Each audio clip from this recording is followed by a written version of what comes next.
สวัสดีทุกคนคลิปนี้ซุกจะมาอธิบายอินดิเคเตอร์ในแพลตฟอร์มของ XR Trade แบบละเอียดนะทุกคนเนาะซึ่งว่าซุกจะอธิบายแต่อินดิเคเตอร์ที่ว่าเฮาใช้กันหลายในปัจจุบันและอินดิเคเตอร์ที่น่าสนใจนะทุกคนเนาะโอเคมาเดี๋ยวเฮาไปเบิ่งนํกันเลยทุกคนซึ่งว่าเฮาจะเข้าไปใน FX Indicator นี่เนาะทุกคนเนาะซึ่งว่าอินดิเคเตอร์ที่ว่าหลายคนมักใช้นะทุกคนเนาะโอเคอันดับทำอีกเลยก็คือ Balance of Power นะทุกคนเนาะซุกจะอธิบายคร่าวๆเด้อทุกคนเด้อ ซึ่งว่าวิธีการใช้เทคนิคคร่าวๆของ Balance of Power ง่ายๆเลยนะเนาะเมื่อใดก็ตามที่ว่าเห็นบ่ Balance of Power นี่มันซี้ขึ้นปลายมันตัวนี้ซี้ขึ้นให้เฮาจัดขายลงมาเมื่อใดก็ตามที่ปลายมันตัวนี้เห็นบ่ทุกคนมันซี้ลงเนี่ยให้เฮาจัดซื้อขึ้นไปวิธีการใช้อินดิเคเตอร์อันทำอิฐก็คือ Balance of Power นะทุกคนง่ายๆเลยมาเบิ่งอันที่2ก็คือตัวที่เฮามักนำใช้กันก็คือ Bollinger Band เนาะทุกคนเนาะโอเคซึ่งวิธีการใช้ Bollinger Band แบบง่ายๆเนาะทุกคนเนาะเมื่อใดก็ตามที่กราฟเห็นบ่มันอยู่เทิงเส้นสีส้มนี้ให้เฮาจัดซื้อขึ้นไปและเมื่อใดก็ตามที่กราฟเห็นบ่อยู่ใต้เส้นสีส้มนี้ให้เฮาจัดขายลงมา2มาก็คือเมื่อใดก็ตามที่กราฟขึ้นไปต่ำเห็นบ่เส้นสีฟ้าขอบดังด้านถึงนี้จัดขายลงมาและกราฟได้ลงมาตามเห็นบ่เส้นสีฟ้าขอบหลุมให้เฮาจัดซื้อขึ้นไปนะทุกคนเห็นบ่จัดซื้อขึ้นไปตามปึ๊บจัดซื้อขึ้นไปวิธีการใช้แบบคร่าวๆเลยเนาะเนาะมาเบิ่งกันที่อินดิเคเตอร์อันที่3ก็คือ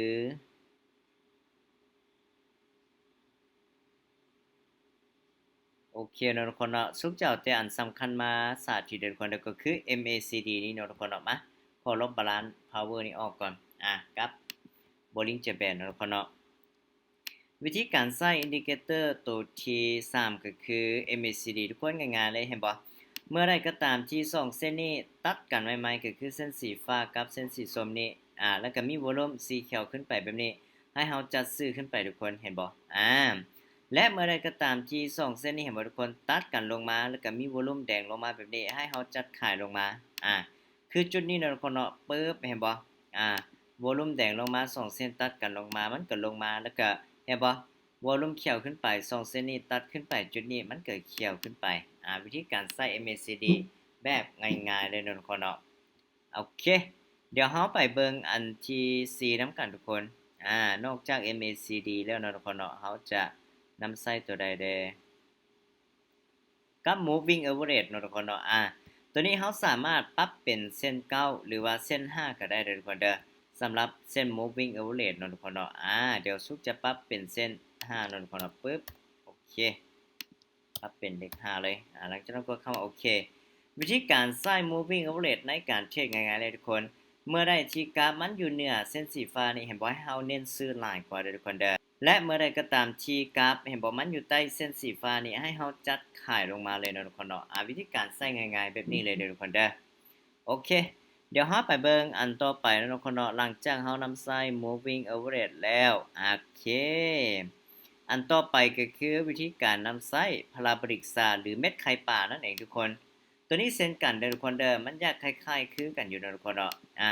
วิธีการใช้เลยเห็นบ่ทุกคนเมื่อใดก็ตามที่กราฟมันอยู่เหนือเห็นบ่เม็ดไข่ปลาตัวนี้ให้เฮาจัดซื้อขึ้นไป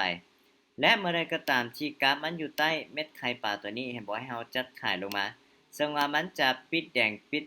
เขียวตามเม็ดไข่ปลาทุกคนเห็นบ่ส่วนหลายถ้าว่ากราฟอยู่เหนือเม็ดไข่ปลาตัวนี้มันก็จะดันราคาขึ้นแล้วก็กราฟอยู่ใต้เห็นบ่เม็ดไข่ปลาตัวนี้มันก็จะดันราคาลงเนาะทุกคนเนาะโอเคสำหรับตัวนี้จะเป็นวิธีการใช้พาราโบลิกซาแบบคร่าวๆเนาะทุกคนเนาะมาบัดนี้หลังจากพาราโบลิกซาแล้วเฮาจะมีอินดิเคเตอร์ตัวใดอีกเนาะทุกคนเนาะปึ๊บเดี๋ยวเบิ่งก่อนเด้อโอเคเนาะทุกคนเนาะโอเคแล้วก็อินดิเคเตอร์ของวอลลุ่มนี้เนาะทุกคนเนาะเดี๋ยวเฮามาสังเกตเบิ่งวิธีการเข้าออเดอร์เลย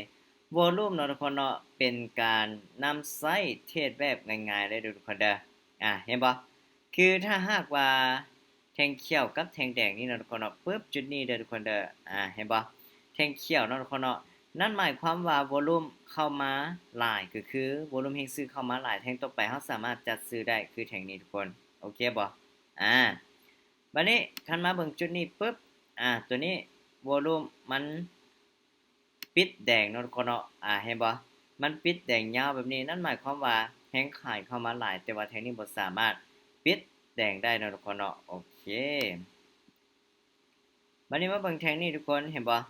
จากแท่งนี้นี่วอลลุ่มมันก็บ่งบอกว่ามีแฮงขายเข้ามาหลายฉะนั้นออเดอร์ต่อไปเฮาขายลงมาเห็นบ่ออเดอร์นี้เฮาก็ถือว่าวินไปเนาะทุกคนเนาะโอเควิธีการเบิ่งง่ายๆเลยถ้าหากว่าเฮาสังเกตเห็นเนาะทุกคนเนาะแท่งวอลลุ่มที่ว่ามีแฮงซื้อหลายแบบนี้เด้อทุกคนเด้อเห็นบ่ให้เฮาจัดซื้อขึ้นไปต่อเลยเนาะทุกคนเนาะปึ๊บเห็นบ่แท่งวอลลุ่มเขียวแบบนี้มันก็เขียวขึ้นไปเลยโอเคสำหรับตัวนี้จะเป็นวิธีการใส่วอลลุ่มเนาะทุกคนเนาะโอเคบัดนี้เดี๋ยวเฮามาเบิ่งอีกเนาะทุกคนเนาะจักอัน2อันเด้อทุกคนเด้อโอเคเดี๋ยวเฮามาเบิ่งของ William Fractal เนาะทุกคนเนาะโอเคเบิ่งของ William Fractal เด้อทุกคนเด้อวิธีการใช้ง่ายๆเลยเนาะเดี๋ยวขอเอาเม็ดไข่ปลาออกก่อนแล้วก็ moving overlay เห็นบ่ William Fractal ใช้คือกันทุกคนเมื่อใดก็ตามเนาะทุกคนเนาะที่ว่าลูกศรตัวนี้เห็นบ่มันซี้ลงแบบนี้ให้เฮานี่จัดซื้อขึ้นไปโอเคเนาะจะกงกันข้ามเด้อทุกคนเด้อลูกศรซี้ลงให้เฮาจัดซื้อขึ้นไปขณะลูกศรซี้ขึ้นเห็นบ่ให้เฮาจัดขายลงมาง่ายๆเลยทุกคนวิธีการใส่ indicator ของ William Fractal มีแต่ซ้ำนี้เนาะทุกคนเนาะวิธีการใส่ William Fractal และอันสุดท้ายก็คือวิธีการใช้ William %R เนาะทุกคนเนาะโอเคสำหรับตัวนี้เด้อทุกคนเด้อวิธีการใช้ตัวนี้ง่ายๆเนาะทุกคนเนาะเมื่อใดก็ตามที่ว่ากราฟนี่นะทุกคนเห็นบ่มันลงมาต่ำเส้นศูนย์ตัวนี้ให้เฮาสามารถจัดซื้อขึ้นไปได้ทุกคนเชื่อบ่ว่าออเดอร์ต่อไปมันจะปิดเขียว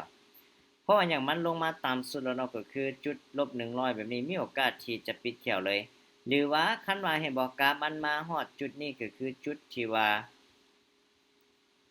สูงสุดเนาะทุกคนเนาะก็คือจุดนี้เฮาสามารถตามขายลงมาได้ทุกคนเด้อฉะนั้นตัวนี้จะเป็นวิธีการใช้อินดิเคเตอร์ของ William %R แบบคร่าวๆและวิธีการใช้อินดิเคเตอร์อื่นๆได้เนาะทุกคนเนาะซึ่งว่าเป็นอินดิเคเตอร์ที่ว่ามาแรงแล้วก็คนนิยมใช้หลายเนาะทุกคนเนาะฉะนั้นผู้ใดมักอินดิเคเตอร์ใดก็สามารถนำเอาไปปรับใช้แล้วก็ลองเอาไปฝึกใช้เบิ่งเด้อทุกคนเด้อสำหรับอินดิเคเตอร์นี้มีหลากหลายให้เลือกใช้เลยเนาะทุกคนเนาะฉะนั้นเฮาไปเลือกใช้แล้วก็ตัวใดเห็นผลเฮาก็ใช้เนาะทุกคนเนาะสำหรับตัวนี้จะเป็นการอธิบายอินดิเคเตอร์ใน XR Trade ที่คนนิยมใช้หลายที่สุดแบบละเอียดเลยเด้อทุกคนเด้อ